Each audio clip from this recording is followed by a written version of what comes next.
భవాని లోకాల నేలే ఓంకార రూపమమ్మా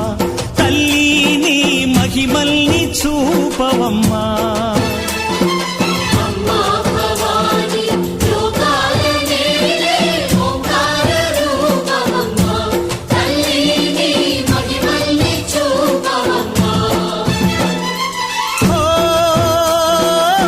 సృష్టికే దీపమా